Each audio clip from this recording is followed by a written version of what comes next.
Andibulise kuni bathandi bezemidlalo eMzantsi Afrika, ingakumbi kuni balandeli bebhola elikhulu laseMzantsi Afrika.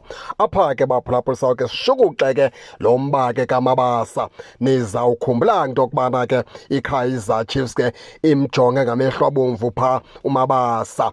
Emveni kokubana ke iOrlando Pirates kubonakala into yokubana ke ayizuba sakwazi kuyivuselela phaa icontract ke kaMabasa.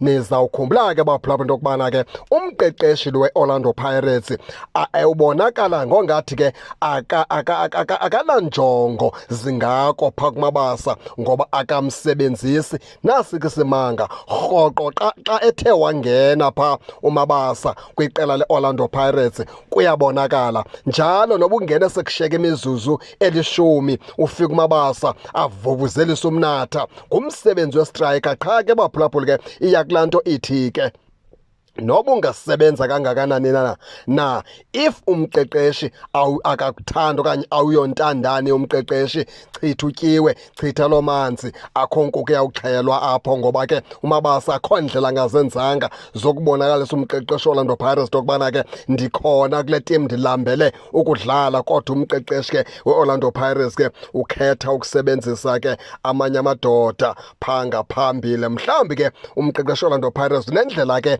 bonayo abanye abantu ke abangayiboniyo, kodwa ke uMabasa ngendlela esimbona ngayo thina isandla kudala ke siphakamisa phaa kwiOrlando Pirates, qha ke engahoywanga.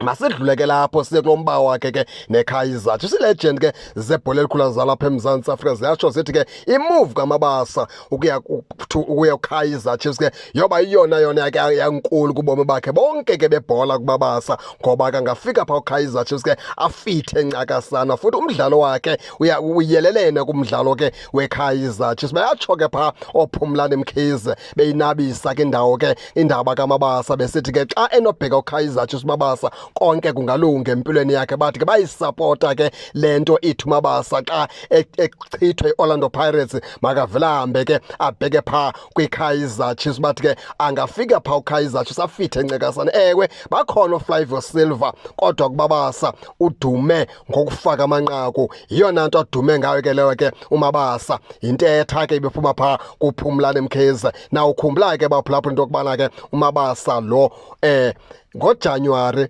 unelungelo lokujoyina nayiphi na itim ke ayifunayo ke asayine i-pre-contract ke nayiphi na itim ayifunayo ke phaa ngoJanuwari. Xa iOrlando Pirates ke ithe yabe ke iyamyeka kuMabasa kwade kofikelela phaa ngoJanuwari ngakathethi into ingako ke phaa kuye, into ethetha ukuthi uMabasa angazithatha ibheki zakhe abheke phaa eNatura. Nokubalulekileyo ke lapha ke baphulaphula into yokubana ke iKaizer Chiefs nayo isezithendeni ke zikaMabasa, ngomnye wabadlali okanye wezistrikers ke embalileyo apha ke kuloJanuwari, njengoba kuzawuvuleleka itransfer window apha ngoJanuwari. Ngomnye wabadlali ke uMabasa iKaizer Chiefs ke emjonge ngamehlo abomvu. Masike sibukele ke baphulaphula sijonge into yokubana ke kuza kwenzeka ntoni na phaa ngoJanuwari. Ningake ningene ke nonke ke nitsho nento yokubana ke niva njani, nize ke ningakhohlwa usubscribe kule channel ukuze ningaphoswa zezemidlalo endizanothulela zona kwixa elizayo kakuhle babukeli.